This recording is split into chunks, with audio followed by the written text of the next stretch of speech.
হেই secret people, কেমন আছো সবাই? আজ কিন্তু ধর্মতলার রাস্তাঘাটে আমরা ঘুরতে শুরু করে দিয়েছিলাম সকাল সকাল, কেননা আমাদের মার্কেটিং করবার ছিল আজকে অনেক কিছু। মাসের প্রথমেই আমরা বেসিক্যালি বেকারির সমস্ত প্রোডাক্ট তুলে নিই। তো এই ফুড সলিউশন নামের দোকানটা যেটা হক মার্কেটে আছে, সেটা তোমরা কে কে ভিজিট করেছো অবশ্যই আমাকে জানিও। আমরা কিন্তু শুরু থেকেই এখান থেকে কেনাকাটা করি।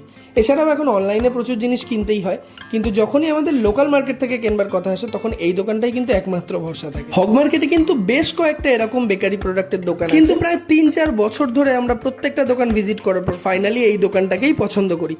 কেননা এই দোকান থেকে আজ অব্দি আমাদের নিরাশ হয়ে ফিরতে হয়নি। প্রত্যেকটা এসেন্স, কালার, সমস্ত কিছু এদের কাছে স্টকে থাকে রিজনেবল প্রাইসে।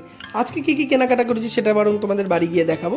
এরপর কিন্তু আমরা মেট্রো ধরে চলে গেলাম গিরিশ পার্কে, আর সেখান থেকে হাঁটি হাঁটি পা পা করে আমরা নূতন বাজারের দিকে গেলাম, কারণ ওখানেও প্রচুর প্যাকেজিং এর জিনিসপত্র পাওয়া যায়, যেগুলো আমরা একটু একটু করে এক্সপ্লোর করে জানতে পেরেছিলাম প্রথমের দিকে। এসপ্ল্যানেডে লাইনারের দাম অনেক বেশি হয়, আমরা ঠিক করলাম যে এবার একটু গিরিশ পার্কের দিকে এসে দেখা যাক। এখানে কিন্তু অনেকগুলো দোকান আছে লাইনারের।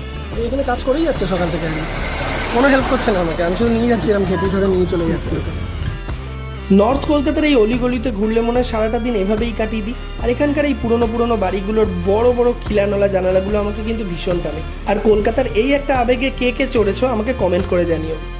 ফাইনালি কিন্তু আমরা চলে এলাম সেই ডিজায়ার রাস্তা ট্রাম লাইনের, যেটা আমরা চাইছিলাম। আর এখান থেকে ডেস্টিনেশন মাত্র 2 মিনিট। পছন্দের জায়গা যখন পেয়েই গেছি খুঁজে, তাহলে আর দেরি কিসের? ভাবলাম টুকটাক কিছু খেয়ে নেওয়া যাক, তারপরে না হয় কেনাকাটাটা সার। বড়বাজার সংলগ্ন হয় এখানকার কিন্তু কচুরিগুলোর মধ্যে ছিল একটু, একে তো শীতের সকাল, তার উপরে গরম গরম কচুরি, এরকম খিদের সময় অমৃতের মতো লাগছিল জাস্ট। প্রীতমকে দেখো, বাড়িতে তো এত ডায়েট করে বেড়ায়, আর এদিকে রাস্তাঘাটে এগুলো খেয়েই চলেছে, আবার মুখ নাড়িয়ে নাড়িয়ে দেখা। শুধু কচুরি খেয়েই শান্তি নেই, এরপর আবার মিষ্টি খেতে চাইছে। তারপরে আমি দেখলাম এই দোকানে বেশ গরম গরম মিষ্টিগুলো রয়েছে। তার মধ্যে এই নতুন মিষ্টিটা, আমি নাম জানি না, কিন্তু অসম্ভব সুন্দর ছিল খেতে, যেটা আমরা বাড়ির জন্য প্যাক করিয়ে নিয়েছিলাম। মাত্র 10 টাকা নিয়েছিল এটার দাম, তাই বলে ড্রাই ফ্রুটস এর কিন্তু কমতি ছিল না। এটা আমি সুযোগ পেয়ে প্রায় 2খানা সাটিয়ে দিয়েছিলাম, কিন্তু প্রীতম এর পরেও আরো মিষ্টি খেতে চাইছিল, যার জন্য গুলাব জামুনও আমাদেরকে নিতে হলো।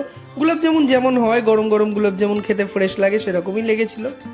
গুলাব জামুনটা খাওয়ার পরে চটপট বিল মিটিয়ে আমাদেরকে আমাদের কাজে ফিরতে হলো, কেননা প্রচুর জিনিস কেনাকাটা বাকি ছিল।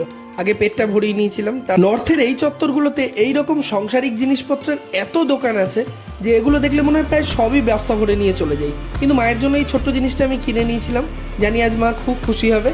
আর এই একটা স্কুলের সামনে পেয়েছিলাম আমাদের ছোটবেলার হারিয়ে যাওয়া কিছু আচারের দোকান। সিরিয়াসলি এই দোকানগুলো কিন্তু ছোটবেলার অনেক স্মৃতিকে টাটকা তাজা করে দেয়।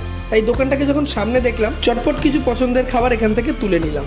আমি নিয়েছিলাম স্পেশালি টোপা কুল, যেগুলো কালো রঙের হয়, বিট নুন দিয়ে দিত না ছোটবেলায়, খুব ভালো লাগতো। আর তার সঙ্গে নিয়েছিলাম এই আমড়া মাখাটা। এই বিলিতি আমরাও ছোটবেলায় অনেক খেয়েছি, তবে এখন স্বাদটা যেন অনেকটা নতুনের মতো লাগছে। এগুলো ট্রাই করতে করতেই আমরা চলে গেলাম চকলেটের যে দোকানগুলোর জন্য অ্যাকচুয়ালি এসেছিলাম। কেনাকাটা কমপ্লিট করে মেট্রো ধরে সোজা এবার বাড়ির পথে যেতে হবে, কেননা পড়ে রয়েছে অনেক কাজ। এরপরে আমরা টুক করে অটোটা তাড়াতাড়ি পেয়ে গেছিলাম। আজকে সত্যিই কপাল ভালো ছিল। তোমরা জানিয়ে দিও ভিডিওটা কেমন লাগলো, আর অবশ্যই চ্যানেলটাকে সাবস্ক্রাইব করে দিও। চকলেট রিলেটেড যে কোনো কোশ্চেনের জন্য আমাকে ডিএম করতে পারো। বাই।